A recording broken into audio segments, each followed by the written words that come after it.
kung bakit natin kung bakit binibinyagan ng tao yung binyag, dahil ang binyag pala nag-aalis ng kasalanan. Aside na magiging member tayo sa Iglesia ng Diyos, magiging mapatawad din ang ating mga kasalanan kung tayo'y mababautismuhan. Di po ba? Sa tingin ko, sa binabasa ko sa Gawa 2:38,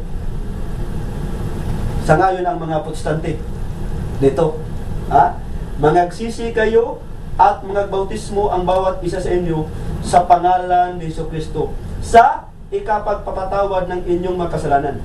Ngayon, ayon sa doktrina Katolika, ang bata mayroong kasalanan. Ang sa mga protestante, walang kasalanan. Ngayon, nagtataka ako dahil bihira lang Katoliko magbabasa ng Biblia, mga kapatid. Bihira lang. Pero halos lahat mga Katoliko na yung nagbabasa ng Biblia, alam ang Biblia. Ito mga protestante na laging nakaipit yung Biblia, bakit kunti lang ang nalalaman nila? Sabi nila ang bata walang kasalanan. Totoo yun. Totoo yun mga kapatid. Ang bata walang kasalanan sa tinatawag nating actual sin. Actual sin. 1 Juan Kapitulo 3, versikulo 4. Ang sino mang gumagawa ng kasalanan ay sumasalangsang din naman sa kautusan. At ang kasalanan ay ang pagsalangsang sa kautusan. Ano ang kasalanan? Ay ang pagsalangsang sa kautusan. Pag hindi mo sundin ang kautusan, nakagawa ka ng kasalanan. Ang bata, hindi pa niya alam ang kautusan, so wala pang kasalanan. Tama, sa actual sin. Pero mga kapatid, ang kasalanan ng bata hindi actual sin, original sin. Ngayon, may napanood ako sa internet sa dating daan, may nagtatanong sa kanya, Brother Eli, yung bata ba binibinyagan? Yung may kasalanan ng original sin? Kapatid, yung original sin, wala sa Biblia yan. Ngayon, sa computer niya mga kapatid, may nakasulat doon na Douay Bible, which is Catholic Bible. English, Douay Bible. Ngayon, ang pinagawa niya, sinesearch niya doon, original sin. Sinesearch niya doon sa Biblia, ngayon pag-enter, walang nakita na original sin. So sabi ni Brother Eli, ang original sin, wala sa Biblia. Mga kapatid, yun po ay isang panluloko na pangangaral. Bakit? Ang salitang original sin, ang salitang original, galing sa salitang origin. Ang salitang original, galing sa salitang origin. Sa Tagalog ba? Pinanggalingan o pinagmulan.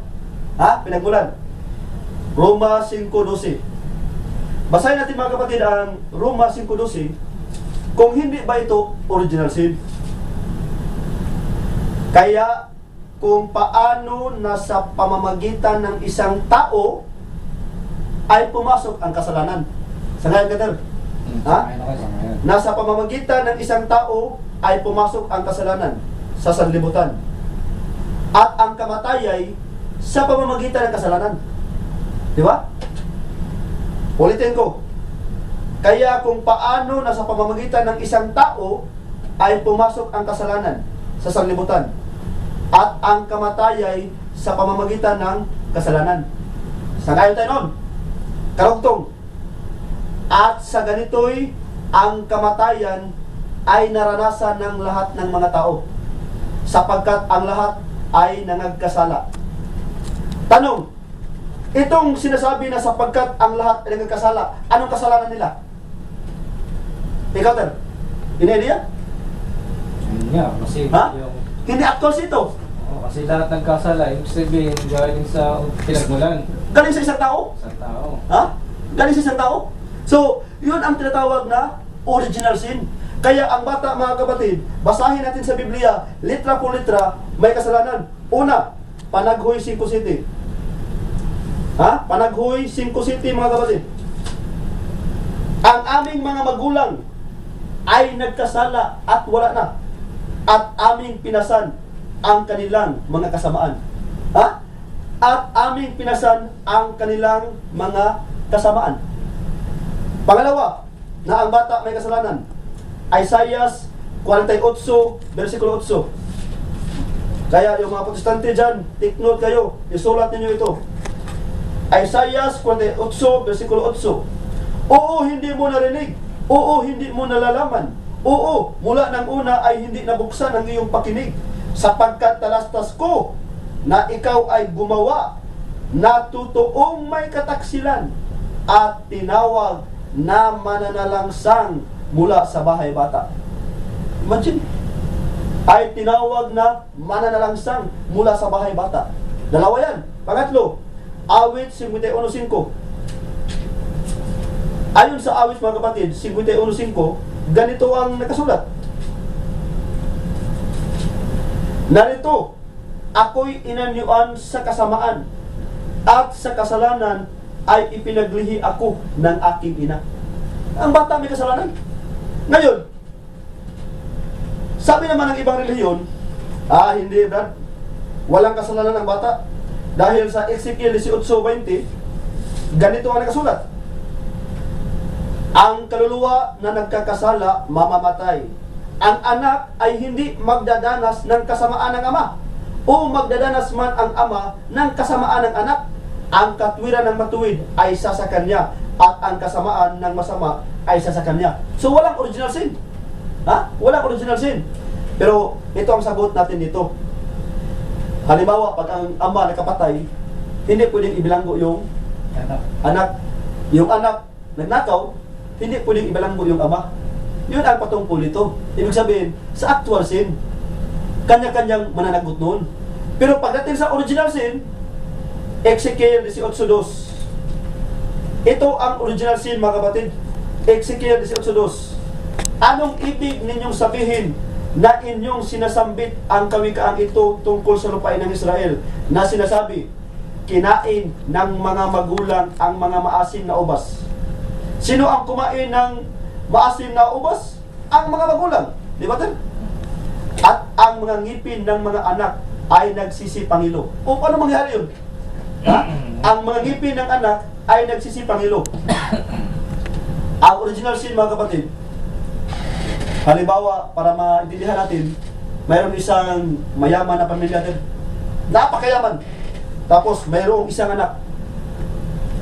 Dahil sa bisyo ng kanyang mga magulang, madyong, baraha, pambabae, panlalaki, hanggang sa nagkautang, hanggang sa dinimanda ng stapa, hanggang sa nabilanggo. Sino ang nagkasala? Yung anak ba? Hindi. Sino ang ikulong? Yung magulang. Yung mga magulang ng bata. Pero, instead na kayamanan ba, mamana sana ng anak, ano ang namana ng anak? Kahirapan. Mga pagsisisi. Kahirapan ang namana. Yun ang original sin. Bago nagkasala ang unang magulang natin, binigyan ng mga graces sila ng Diyos. Si Adan at saka si Eva. Puno ng mga pagkain, biyaya. Abunda sila sa mga pagkain. Lahat. Nung nagkasala sila, nawala lahat. At yung kawalan na yun, yung kahirapan na yun, yun ang namanan natin hanggang ngayon. Dahil si Adan at saka si Eva, normal lang dahil sila ang unang magulang natin. So yun ang teaching term sa original sin. Ngayon, ayon sa Gawa 2:38, na kailangang magpabinyag para tanggalin ang kasalanan. Kaya sa binyag na yun, dumikit sa bata ang kasalanan na hindi niya alam, kailangang tanggalin yun na hindi rin niya nalalaman sa pamamagitan ng binyag. Ngayon, kung inugtong natin ang Gawa 2:38-39, mga kapatid, litra po litra, bata binibinyagan. Gawa 2:38-39. At sinabi sa kanila ni Pedro, mangagsisi kayo at mangagbautismo ang bawat isa sa inyo sa pangalan ni Jesucristo sa ikapagpatawad ng inyong mga kasalanan, at tatanggapin ninyo ang kaloob ng Espiritu Santo, sapagkat sa inyo ang pangako, at sa inyong mga anak at sa lahat ng nangasa malayo. So pati pala mga anak, kasama doon sa binyag. Sabi naman ng mga protestante, hindi Brad, yung anak dyan, malaki na yan, yung 7, 8, 12, anak yan eh. Pero mga kapatid, ayon sa Grego, sa Gawa 2:38-39, ang anak dyan, that is teknois. Mga kapatid, sa Grego, that is teknois. Teknion, singular. Teknion, na ang ibig sabihin, small children. So, yung anak doon, ang pangako, yung binyag, hindi lang para sa mga malaki, pati na sa mga bata. At ayon sa Biblia, sa Grego, teknion, nang ibig sabihin, small children. Kaya yung anak sa Tagalog, pag translate nila dito sa Tagalog, anak, sa original pala, yung ganong klaseng anak, that is small children. Hindi malaki, kundi small children. So, nasa Biblia. Nasa Gawa 2:39. Kasama ang sanggol sa binyag. So, naintindihan natin ito yung, Napakaganda ng iyong paliwanag at klarong-klaro. may mga iba pa ba o wala na? Meron pa, ito siguro yung mga pangurinara natin ito, baka susunod na lang ulit. Kasi marami nagkiklaim na reliyon na sila ay ligtas. Ligtas. Siguro hindi na rin siguro nakalalayo sa ito yung mga ano. Ngayon tayo ba lang Katoliko ba ay nakakasigurado tayo ligtas sa ating reliyon, sa ating mga paniniwala, sa ating mga ano. Kasi marami nagkiklaim, Iglesia ni Manalo, sila daw ang talagang ligtas. Ngayon, yung mga ibang reliyon, mga protestante, mga ano, sila lang daw ang ligtas, mga born again. So, ang tanong mo, Ter, na tayo mga Katoliko, sigurado ba tayo na tayo'y ligtas? Di ba? Kung nasa atin ba yung kaligtasan o nasa ibang reliyon ba? O Ayon kasi sa... marami nagkiklaim born again. Sinasabi nila sila lang daw ang may ligtas dahil nga sa kanilang doktrina o kanilang pananampalataya ay kanilang yung sila ay tama. Ter, napakaganda sa iyong mga kasagutan, sa iyong mga katanungan. Ang tanong mo na, Kaligtasan. tayo bang Katoliko ligtas ba? O dahil maraming nakiklaim na sila daw ang maliligtas. Ayan, correct. Ngayon, isa sa mga Napakagandang katanungan yan. mukhang sagutin ko yan, Ter, ng ayon talaga sa kasaysayan at ayon sa Biblia. Ayon sa Efesos 5:23, sapagkat ang lalaki ay pangulo ng kanyang asawa, gaya naman ni Kristo na pangulo ng iglesia. Gaya naman ni Kristo na pangulo ng iglesia, na siya rin ang tagapagligtas ng katawan.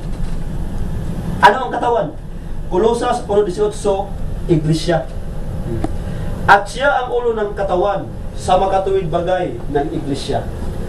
So, si Kristo, ayon sa binabasa natin, ililigtas niya ang kanyang sariling iglesia. Napakaliwanag. Ngayon,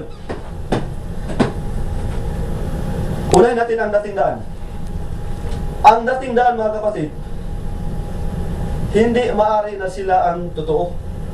Hindi maaari. Bakit? Nag-umpisa ang dating daan dito sa Pilipinas, 1936, sa pamumuno ni Nicolas Perez. Si Brother Eli, kaani doon.